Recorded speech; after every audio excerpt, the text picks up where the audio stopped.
Sean todos bienvenidos, hoy conoceremos al helicóptero sudafricano Rooivalk. El Denel Rooivalk es un helicóptero de ataque fabricado por Denel Aviación de Sudáfrica.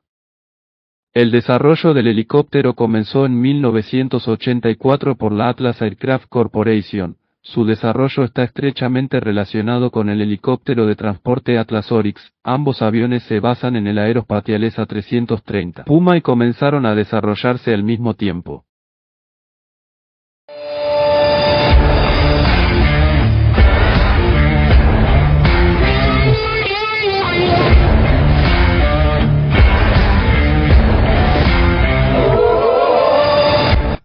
Ante la naturaleza cada vez más convencional de la guerra fronteriza sudafricana, la Fuerza de Defensa Sudafricana reconoció la necesidad de un helicóptero de ataque adecuado para escoltar el transporte de tropas en helicóptero, llevar a cabo misiones de ataque contra posiciones antiaéreas y contrarrestar eficazmente la creciente presencia de tanques soviéticos. En este último papel, debía estar equipado con misiles antitanque. En ese momento, Sudáfrica estaba bajo un embargo de armas promulgado por la Resolución 418 del Consejo de Seguridad de las Naciones Unidas debido a su política de apartheid, que impedía la importación de helicópteros de combate extranjeros. Ante esto, como única solución estaba desarrollar un helicóptero local, por lo cual el proyecto Rooivalk comenzó a principios de 1984 bajo los auspicios de Atlas Aircraft Corporation, predecesora de Denel Aviación. El desarrollo de un helicóptero completamente nuevo desde cero, habría implicado el diseño y desarrollo de muchos subsistemas y componentes complementarios, como los motores del turboeje, los sistemas dinámicos, los sistemas del rotor principal y de cola y las cajas de cambios. Como esto planteaba grandes desafíos de diseño y fabricación, que habría aumentado sustancialmente el costo y la escala de tiempo del proyecto, se decidió basar el helicóptero de ataque en un diseño existente. En ese momento, la SAF operaba dos tipos principales de helicópteros, el Aerospatiale Oluet 3 y el Aerospatiales A330 Puma. Finalmente se seleccionó al Puma ya que era sustancialmente más grande y estaba equipado con motores más potentes. Esto significaba que el helicóptero de ataque tendría un fuselaje significativamente grande, lo que le daría un largo alcance y la capacidad de transportar muchos sensores y armamento. Otro factor clave para su selección fue el desarrollo paralelo de un modelo localizado y mejorado del Puma en Sudáfrica, conocido como Atlas Oryx.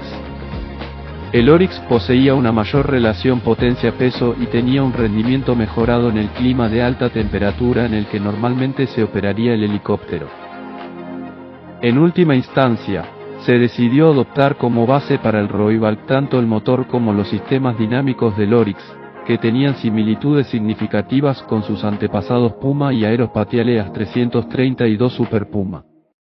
Compartir sistemas con el Oryx también simplificaría la logística y reduciría los costes de mantenimiento.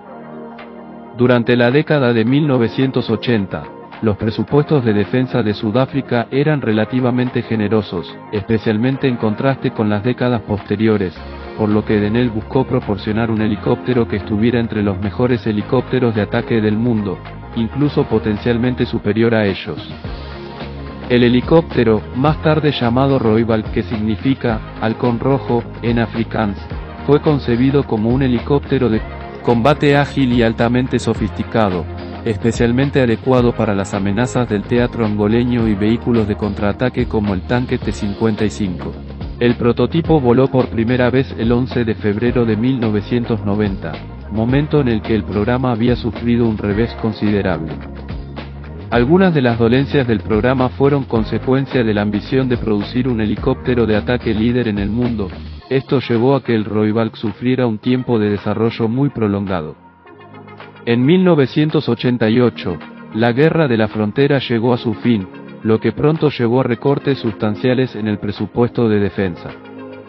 La adquisición planificada de helicópteros de ataque se redujo de 36 helicópteros a solo 12, lo que afectó en gran medida las economías de escala. El ejército sudafricano apoyó ampliamente el programa Rooivalk, en parte porque la presencia de helicópteros de ataque sudafricanos reduciría la necesidad de adquirir y mantener un gran número de tanques. Por lo tanto, El ejército proporcionó fondos para el programa Roosevelt durante un tiempo, ayudándolo a sobrevivir a las restricciones presupuestarias cada vez más estrictas. Los retrasos y el aumento de los costos del proyecto fueron un obstáculo no solo para su introducción, sino también para su viabilidad posterior. En 1998, año en que se entregó el primer Roosevelt de producción a la SAF, el largo tiempo de desarrollo significó que el helicóptero ya sufría algunos supuestos problemas de obsolescencia. Era un avión aerodinámicamente sólido, pero la aviónica, aunque avanzada para la década de 1980, estaba relativamente anticuada, lo que perjudicó el potencial de exportación.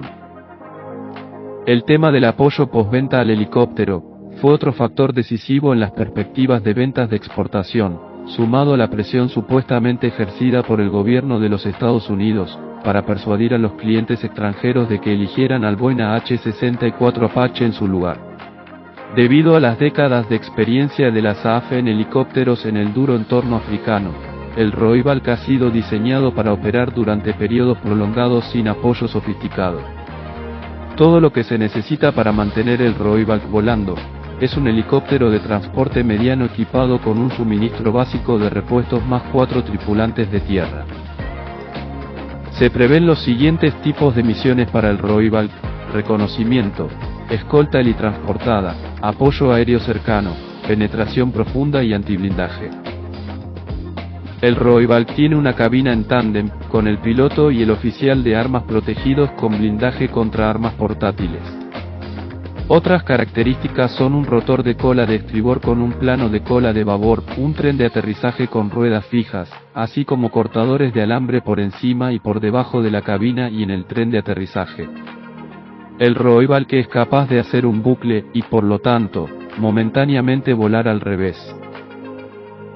Tiene una longitud de 18,73 metros y una altura de 5,19 metros, un peso máximo de despegue de 8.750 kilogramos.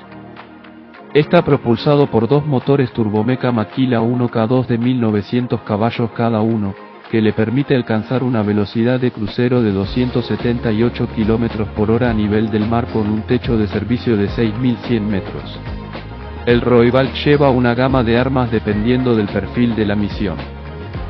Generalmente está equipado con un cañón F2 de 20 mm con 700 cartuchos montado en la nariz, y también puede transportar 4 misiles aire-aire MB de Mistral, 8 o 16 misiles guiados antitanque Mokopa ZT-6, cohetes no guiados, así como el cohete guiado por láser FZ-275 LGR. El Roosevelt cuenta con un sistema de control de tiro para la adquisición y seguimiento de objetivos, así como un avanzado sistema de navegación mediante radar Doppler y GPS. También se incorpora un conjunto de contramedidas electrónicas junto con dispensadores de chaff y bengalas. El Roosevelt tiene una torreta de sensor giroestabilizada montada en la nariz con seguimiento automático. Utiliza una pantalla montada en el casco Seals Top Owl. El 1 de abril de 2011, la SAF recibió el primer Roosevelt actualizado del bloque 1F. La actualización implica la mejora de los sistemas de puntería y otra aviónica que permiten al helicóptero utilizar misiles guiados por primera vez. Para esto el ATGM Mokopa fue calificado como parte del proceso de actualización. Se mejoraron los componentes de la caja de cambios y también se abordaron los problemas de refrigeración con el cañón F2 de 20 mm. El desarrollo del Roosevelt tuvo un efecto positivo en el desarrollo de las industrias sudafricanas de aviación y alta tecnología, lo que llevó a la creación de empresas como Aerosud y Advanced Technologies and Engineering. Se ha afirmado que el impacto industrial del programa Roosevelt ha permitido a las empresas de defensa sudafricanas participar en otros programas aeroespaciales, como el SAF JAS-39 Gripen, BAE Systems Hawk, Augusta Westland AW109 y Airbus A400M Atlas. Gracias por acompañarnos hasta el final. Si te gustó el vídeo no olvides suscribirte y así apoyarnos para seguir subiendo contenido. Nos vemos en un próximo vídeo del Legionario.